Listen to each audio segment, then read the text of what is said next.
You manage to outrun the pirate ship for a time, but eventually it catches up to you. Pulling alongside of you, they manage to get their gangplanks across before you can ready your cannons. What do? I be drawing me weapon, and I be calling upon the mighty power of the Avengers.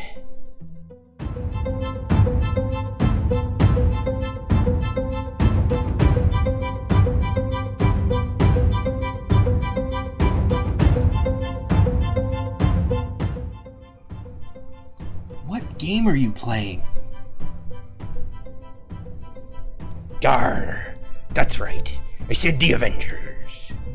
What you gonna do about it?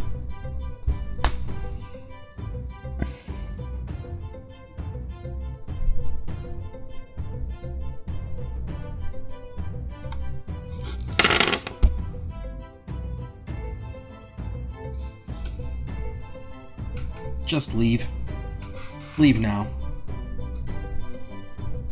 That's actually pretty reasonable, Mr. Dungeon Master. I'll move 30 feet and draw my weapons.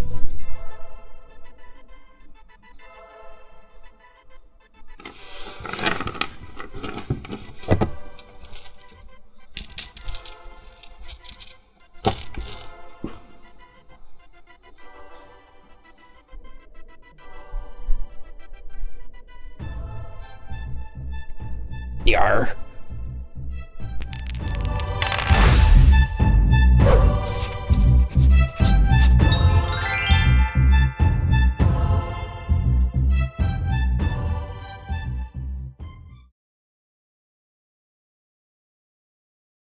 The first thing I did was cut 2-inch sections of 3/8-inch dowel using my hobby knife.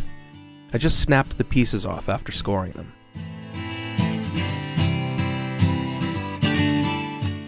Looking at them after cutting, I decided 2 inches was too long, so I shortened them to 1 3/4 inches.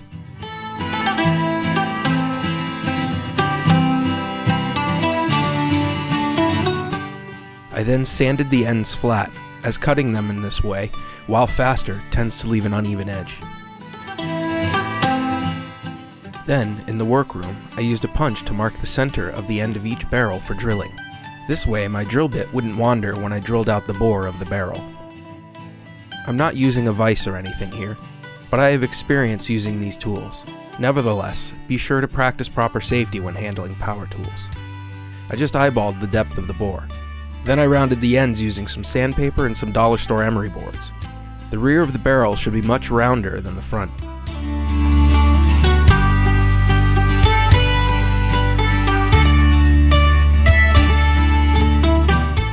Using the leftover 3/8-inch dowel, I marked lines every 1/8 of an inch.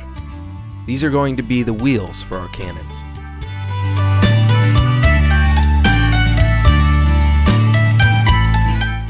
Sand these flat. Next, I marked the halfway point of the barrels, and used my scribe to mark the drill point. This is where the pivot of the barrel will go.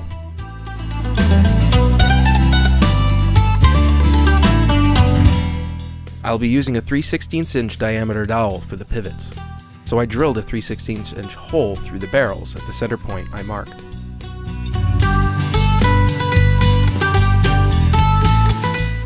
Be careful not to push too hard with the drill. I ended up splitting one of my barrels and had to remake it. Now we're going to make the bodies of our cannons using some 1-inch sections of popsicle stick. Since I'm making 4 cannons, I made 8 sections. Here I'm taping them together using some painter's tape. This is so I can mark the halfway point. I'll then take a small saw and cut along the line halfway through the popsicle stick. You'll see in a second why I did this.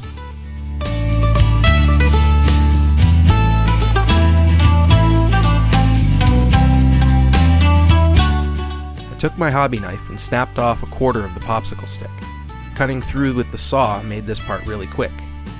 And since I was going with the grain of the wood, it was also pretty easy to snap away the pieces using my hobby knife.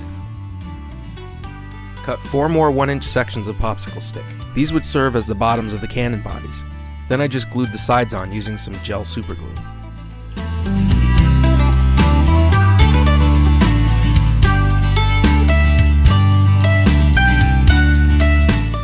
I also cut out some 3/8" sections of popsicle stick to use to balance the cannons on so they would be at a good angle later.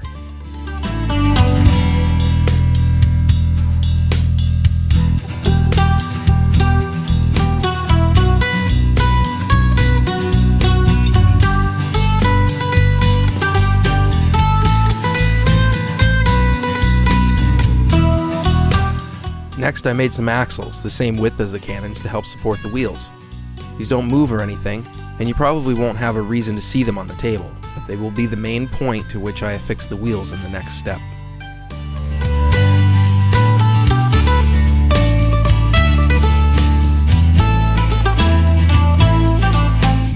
Be careful here, as I'm splitting wood with the grain. I'm not too concerned with the hobby knife jumping out and hurting me, but it never hurts to use caution.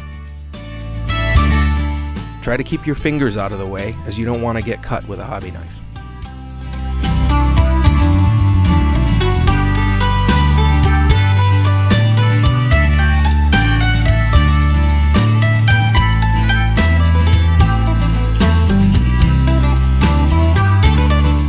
I just glued the wheels on using my gel superglue and filled in any gaps that might exist using some baking soda.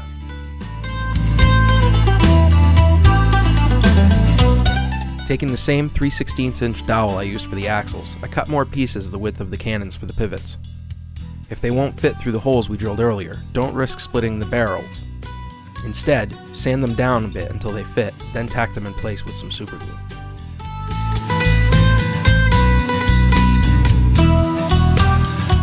Next, I black bombed these with some watered down acrylic.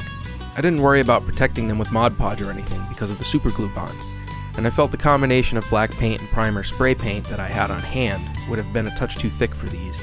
I wanted to keep as much of the wood grain as I could before the final lacquer coat. I then came in with a slightly watered down brown paint.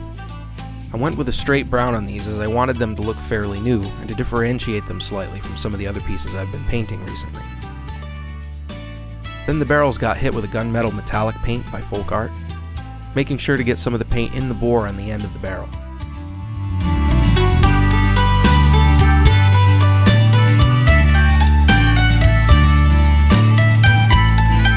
I stuck some toothpicks in a scrap piece of XPS foam to dry the barrels on, though this really wasn't necessary as the coat of metallic was thin enough to dry fairly quick.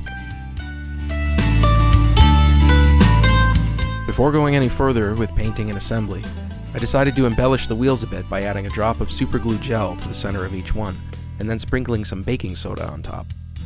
I squished them down slightly with my finger afterwards to make sure they weren't too pointy. I painted these with the same gunmetal metallic paint I used for the barrels.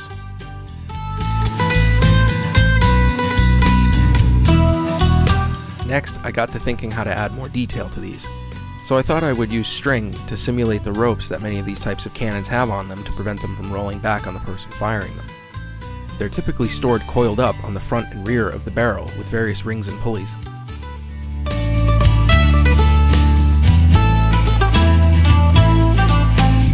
I tried Q-tips for the studs at first, but this really didn't suit the detail I was going for.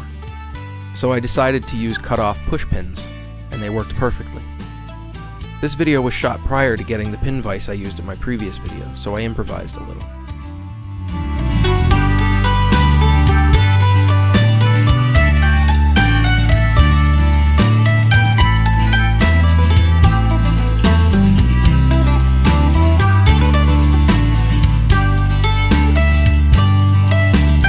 One thing I almost forgot to do was to apply a dry brushing of khaki to the wood for some highlights, so I knocked that out real quick before moving on.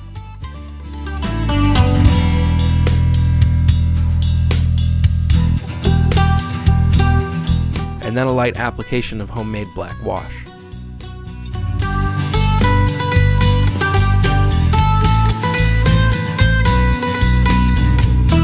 And some last minute embellishment on the cannons using some 3/16" jewelry jumpers I got at Michael's.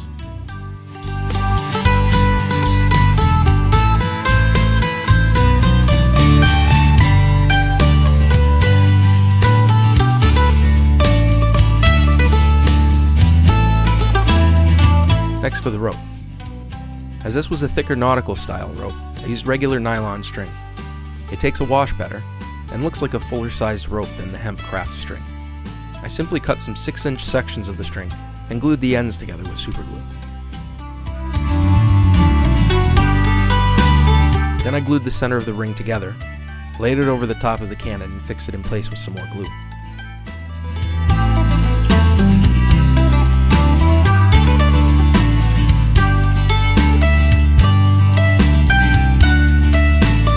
Then, to make sure the rope stayed in place, I glued 2 ends of the ring together as well, leaving a small loop to fit over my pushpin studs.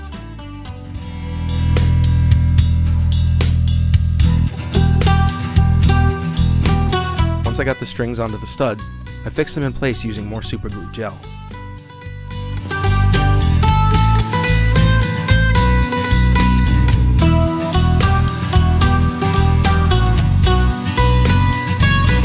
The last thing to do before finishing these was to apply a sepia wash to the rope.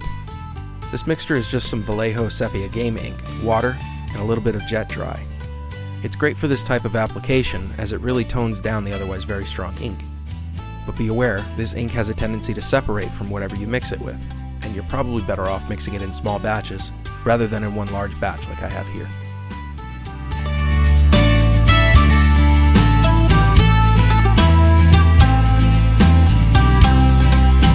There they are. These cannons look amazing on the table. I love how well they scale next to a miniature. They also fit very well on the deck of my pirate ship, which I'll be doing a showcase on in a future video. In gameplay, I just used the stats for a cannon under siege weapons on page 255 of the Dungeon Master's Guide. But you could easily have these shoot some form of eldritch energy if you don't want to use gunpowder, such as by casting the fireball spell.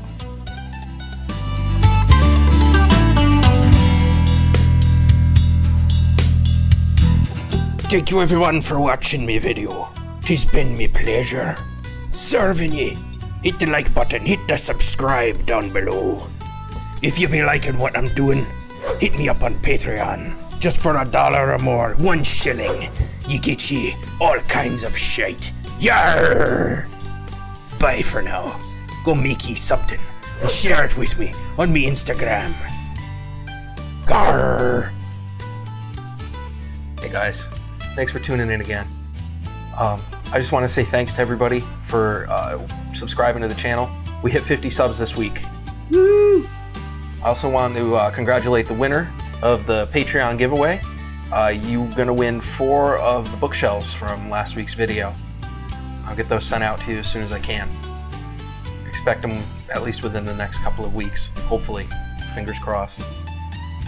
Thanks everybody for watching, and until next time.